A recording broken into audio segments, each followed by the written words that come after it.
first speaker who's joining us right away in order to get us to understand how to create a superstar brand. We have with us someone who has spent his career across the aggressive realms of FMCG, telecom and consumer durables. Now he's someone who's considered as a marketing practitioner and a thinker, and he's also someone who teaches at the Indian School of Business, Hyderabad and Mohali, and has been doing so for the last 20 years. In addition to the semesters at overseas business schools in the US and Europe.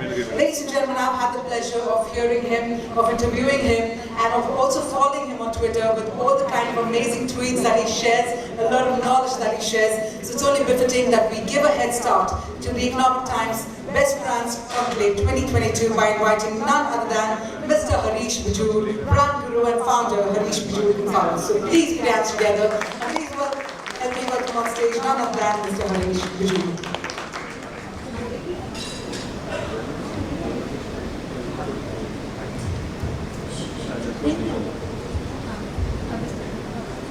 Could I have my presentation now, please? Kavya is absolutely right. And, in the sense that we're starting at 2 o'clock, having lunch before a session, and that was such a lovely lunch, is a dangerous idea. It's good and bad. Let me start by saying that, I've always wondered why people tend to sleep after lunch, particularly in a session such as this, particularly in the darker lit arenas of the hall. So one of the first things I did is, I've always believed in market research, being a marketing person. I've always had this thought to say that, anything that you do, you must market research your way. Every breath you take, every step you take, market research your way. And therefore I went and tried to understand why people sleep after lunch, and there was one piece of data which was shocking, but true. It said that people sleep after lunch, particularly at conferences such as this. They don't sleep immediately after lunch. They sleep exactly 23 minutes after lunch, after the last morsel has entered into the gullet. Okay? 23 minutes after the last morsel. And why so? Apparently the stomach wants to be sure that you've finished eating, and the stomach is really sure that you've finished eating only after 23 minutes, because you never know what you might do. And at the end of 23 minutes, the stomach excretes stomach alcohols to digest your food. And that's why you sleep. Why did I tell you this? Just to tell you, never ever blame a speaker on this. It's your stomach done it. And on that count, let me start by talking to you about a subject, how to create a superstar brand. And I'm going to be quick about this because I have about 15 minutes to really speak to you about it, but I have plenty to talk. First of all, it's an absolute pleasure doing this inaugural keynote address. An inaugural keynote address has demands, and most of the demands are that you must leave back a set of thoughts to munch, a set of thoughts to even trouble you. And that's exactly what I'm going to do today. I'm going to leave back at the summit a set of thoughts which will hopefully trouble you. Because I do believe we marketers, and I'm making a very contentious statement, we marketers live under a rock. Live under a rock, and many a time we're not too sure whether what we're doing is right or wrong. Now, telling that to a bunch of senior marketers who have been there, done it, seen it all, I think that's contentious. Let's stay with this contentious stuff. You'll obey me only for the next 14 and odd minutes. Let me start. The first thing I want to start with is, for a start, what is a brand? I must tell you, and I've told you I'm going to be quick. What is a brand? A brand has got many definitions. Each one of you know it better than I do. But then, I have a definition of my own. Whenever I ask somebody what is a brand, they say brand is a name, a brand is a thought, a brand is a color, a brand is 20 different things. For me, the brand is a thought. And this is the title of my book as well. And a lot of people ask me, what is a brand? I say the brand is a thought. And then they say, and? I say nothing more, nothing less. The brand is a powerful thought, a thought that lives in people's minds. And that is the power of a brand. The Taj, Land's End, Mumbai is a thought that lives in people's thoughts. The Taj, Land's End, Mumbai is not this property, is not the managing director of the Taj, is not anything physical, but the brand is a thought. So to that extent, the brand is not a physicality, you know that better than I. It is a metaphysicality, And much of the time when people ask me to define a brand, I say, the brand is Maya. Maya. It is here, and at the same time, it is not here. If you do a blood test on an individual, you will not find a brand, but in his, her, their psyche, you will find a brand. And therefore, the brand is a thought that lives in people's minds. But the difficulty is, if there are 150 people in this room, the thought of the Taj lands and Mumbai is not the same in every one of those 150 heads.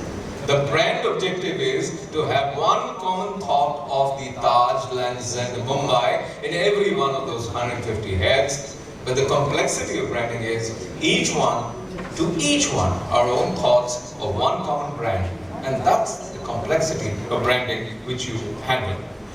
Now, a simple thought that lives in a person's head, and brands have really gone indoors in recent years, deep into the homes and deep into the psyches of mind consumption of people. And this happened with COVID. For a long period of time, a lot of brands were not partaken of physically, but these very brands were partaken of, in the minds of people who were actually thinking of them. How to build a superstar brand? That's the question. And the answer is, simple answer, 1, unlearn. 2, relearn. Ouch. Now that's a strong one. Which simply means to say that we're at the end of 2022. My request to everyone is let's unlearn everything we think we know about branding. And let's relearn everything that we need to relearn. Now what do we need to relearn? I'm going to talk to you about 5 items possibly, or a little more if I have some more time. Some basic reality bites. I'm going to put 3 bumper stickers out here. One is the status quo is not the status quo anymore. You know this as well as I do. There's nothing called the status quo. Bumper sticker 2 is, you are not changing the game, dear marketer. You're not changing the game. The market is changing you. The game is changing you. You are not the game changer. I think we need to think from that perspective. The third is, everything is getting redefined. Every item in the recipe we have used in the past has changed. If you start with these 3 contentious points, I think we'll journey through 5 more points to understand how this can be done best in 2023. Let's see some.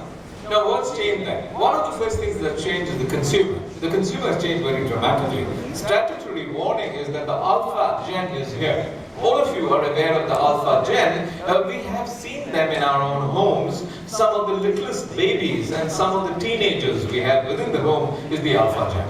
And the millennial is so yesterday, right? And the Alpha Gen is possibly what's going to define the future for us. This is the generation born 2010 to 25. These are big brand influencers for their parents and peers. Parents look down at their kids, look up at their kids for decision making most of the time. The biggest generation ever we've had is going to be the Alpha Gen. Out of 8 billion people on earth, we are going to be a very large Alpha Gen. They're siblings of Gen Z, which we know. They're children of the millennials. Most of them are our children. They will parent Gen Beta, which is 24 to 54 maybe. We don't know. 2.8 million people are getting born every week till 2025. 2.8 million people getting born, and you know India has a major share of this. And so does Indonesia now, and so does China. So if you look at it, this gen shapes the social media landscape completely. Social media is going to be dominated by these guys. They kill traditional media. They are popular culture influencers. They do not read physical newspapers. They are totally digital. If they catch you reading a physical newspaper, they will tell you, you are so yesterday. You're so not green. You're so, you know what I mean. They influence generations up and down and sideways. They influence the up generation, the down generation, the sideways generations. They're very influential. They are the consumers. They are the future of production, marketing, logistics, technology, digital, whatever you call it. Self-pleasure is here, my dear friends, in this generation, because self-pleasure remains the basic norm. Self-pleasure is a digital and digitalism reality. Okay, what am I talking about? You and I are engrossed in it, we thrive in self-pleasure. Society is deep into the level of satisfying I, me, myself and my family of 4.5 more people. The Indian census says we have 5.5 people in a home. I've been to many homes, looked for that half a person, never found one. But the point is, importantly, we are concerned about 5.5 people. Full stop. So we are a generation which is bothered only about ourselves. We remain a hedonistic society. Narcissism is it. We love to look at ourselves on Insta, and yet society is sensitive, suddenly, because COVID made us a bit sensitive. We are very sensitive about things that happen to us, but we are very selfish, sensitive. So new society is selfish, sensitive society. Much as you might say that I care for the earth, the cosmos, everything, sadly, no. My research tells me we're getting more and more selfish. Okay, what's changed then? The second thing is the selling channel. The consumer has changed. The consumer is a totally new animal. Do you know the alpha gen? Second one, the selling channel. My dear friends, many of you have moved from 1:1 to 1:1. The best way to sell anything to anybody is for me to come and sit in front of you and sell something. Have your rapt attention for 20 minutes and sell you a mobile phone. We can't do that, so we do the next best thing. We do the 1:many. In the sense, I go on television and do it. So if you look at it, we moved from 1:1 to 1:many to 1:1 again, which is digital selling. And everything that comes to you directly and digital back again is 1:1. Tech intermediated selling is here. We started with the kirana. If you look at it, my earliest days of selling was in the kirana, what I used to derogatively call the elementary finance system of distribution. It moves in a particular way and it needs to move to every junction, and at every junction a piece of margin is shared and taken.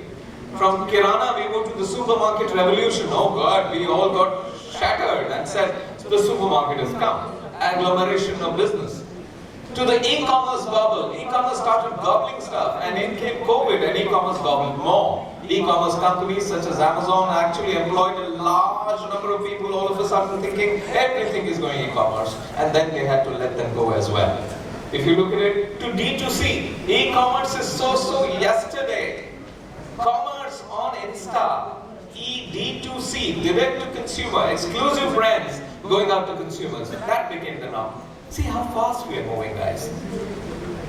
To 10-minute delivery. Oh my God, in my city, in your city, you can get anything in 10 minutes. When you can get something in 10 minutes, why would you? I go to Swiggy, Instamart, and I can get stuff in 10 minutes. I can get a Dettol packet in 10 minutes.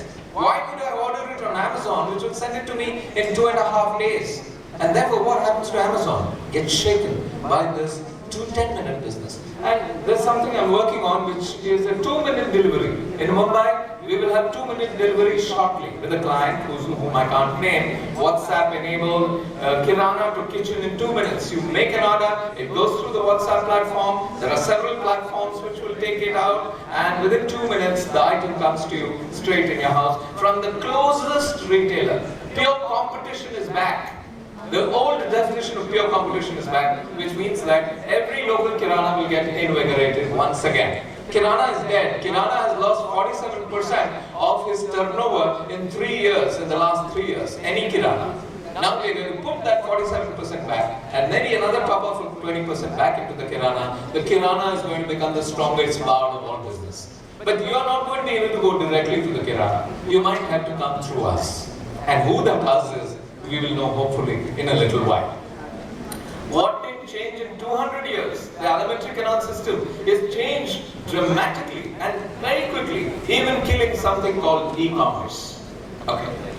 What's changed then? The third thing, the operating environment. The operating environment has changed. The political, economic, social, religious and cultural environment has totally changed. We are a sensitive society. Burma crisis is the norm. Every day on national network television, there's a Burma crisis going on. Somebody is fighting someone, everybody is fighting everyone. Brands have burned their fingers in the year gone by. If you look at it, be cautious. Many brands have burned their fingers over the years. Woke, put woke to bed. That's what I would suggest today, because we are not woke yet. The brand from Tanish to Sabyasachi to Dabur to Fab India to Vim. What happened to each one of them, including women, including an HUL product which thought, I know my consumers. Stop dividing your audiences, my dear friends. That's my suggestion. I simply say marketers are guilty on this count of dividing audiences. when you say this is only for some people. Stop being divisive. The divisions explored to date are rich versus poor. Marketers have played around with rich versus poor. Products for rich only, products for poor only. High quality for rich, poor quality for poor.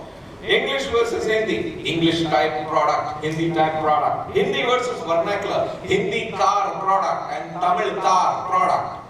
Aryan versus Dravidian products, I don't want to go into it. But guess what? This is very real stuff. North India versus South India product and more. My advice, do not touch religion and politics in anything that you do, because you divide society when you touch these two things. You are not a change agent at all. A marketeer is not a social change agent. Don't pretend it to be one, because a marketeer, he needs to manage his own business well. I keep saying this to a lot of the CEOs I meet. The business of business is business. Mind your business. The business of business is business. Mind your business, which simply means don't dabble in social issues, don't dabble in woke, don't dabble in second marriage even, don't dabble in, same-sex issues. Just don't dabble. What's changed that, guys? The fourth thing is media consumption. You know this better than I. Digital versus physical. We've gone very, very digital. Content versus advertising. Credibility versus incredibility. This is the mega brand endorser versus the micro influencer on social media. The mega brand endorser is losing a battle, whereas the micro brand endorser on social media is gaining. I've just done one for a bank. We've used 850 social media micro brand influencers as opposed to one big mega brand star we would have used. That brand star incidentally advertises about 17 brands as of today on television. We just let him go because we said this is more efficient than that. But then this is God's work. 850 social media influencers creating for you the kind of traction that you need and want. What's changed then? The fifth one is Desi Revival. I've got 3 more minutes. I've gotten overtime now. I'm going to take 1 more minute. Desi Revival. Small is beautiful again, my dear friends. Buying from the small as opposed to the big even. I think this is going to come in a big way. A lot of you people will want to go and franchise small retailers as opposed to the big. In Gujarat, there are 2 brands. One is called Tulsi Tea and Neelam Ice Cream. Any of you heard of these 2 brands, Tulsi Tea and Neelam Ice Cream? In this entire audience, not one of you has heard of it. They're the biggest brands in Gujarat. They're local, but if you go to retail outlets in Saurashtra, you'll find 95% of the outlets stocking Tulsi Tea and 100% of the outlets stocking Neelam Ice Cream. Where does this happen? So small is beautiful, it's growing, local pride movements are at play. Paris as a 15-minute city is a reality. The idea is this: walk 15 minutes, you should be able to find everything. Now, can you create that for your brand? Mumbai and the Maggie city. Of course, Mumbai is going to be the Maggie city because I call it 2-minute city, because in 2 minutes you'll be able to order anything that you want and it'll get delivered. Learning distribution humility from rural markets is a must. What's changed that? The last one is the green gem. I'm going to skip this completely. Green is in, assessing environmental impact is in, carbon footprint is under keen examination, ESG goals, I hope all of you are married to it totally. Packaging is under question. Must you drink water out of a PET bottle is being questioned by the Alpha Gen. The branded versus the no brand store is the reality. The kintsugi, broken but whole mindset, is a reality in Indian marketing today. I wish I had time. I have spoken to you a little about it, but you could read some of it on some of my tweets maybe, where I have some links to my articles. The hero companies of today are not the big ones who pollute most of the time. It's the small ones who clean it up. Okay, let's cut back. Last one, the emergence of purpose. Now purpose is big, the target is there. Target is too narrow. Target is too usurping. Target is Shylock. Mission is there. Mission, which we used to believe in, not so exciting. Vision is dying. Oh, vision is so opaque. What's long live the purpose? Do you have a purpose? What is your purpose? Can a shoe company have a purpose to say, I'm a healthcare company? Yeah, that's something that we have created. How can a shoe company be a healthcare company? Well, shoes help you walk. If you walk more, you get more healthy. How oblique. The first guy who actually grabs purpose in that category is the guy who wins. The tech-led marketer, let's just go out of that. Lots more has changed actually, but we don't have the time for this time. For now, let me take an irreverent look at the connected tech-led generation of marketing that we live in and leave you. Here's a parting slide. In parting, it's a connected world. Digitalism is the reality. You don't know where your body ends and the physical device begins. That's the reality. It already, okay, shortly we'll have chips in us, but before that, even then, we have a problem. Let's look at analytics, data, and digi-living today, as I call it. It's a promiscuous life, okay? My phone sleeps with my refrigerator. My phone is connected to my refrigerator. When the eggs in my refrigerator get over, my phone can order from the shop down the stairs. I actually do it. I've actually enabled my phone to pay also with a limit of 1,000 rupees because I still don't trust technology as much. My refrigerator sleeps with my grocery store. My refrigerator is talking to my grocery store, send me eggs. My grocery store sleeps with 40,000 customers' data. That's a lot of data. My customers sleep with credit cards, and that's a lot of credit cards. My credit card sleeps with my bank. Credit cards are issued by banks. My bank sleeps with my rating agency, possibly ICRA. My rating agency sleeps with my insurance company, totally.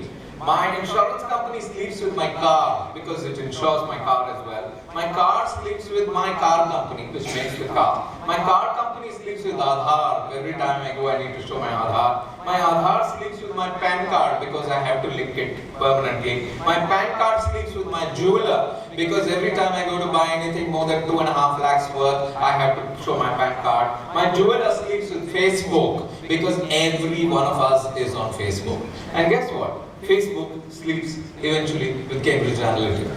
If you really look at it, it's a networked world. We have gone, we have gone berserk. You know, I keep saying that data is not the new oil. There was a gentleman who said data is the new oil.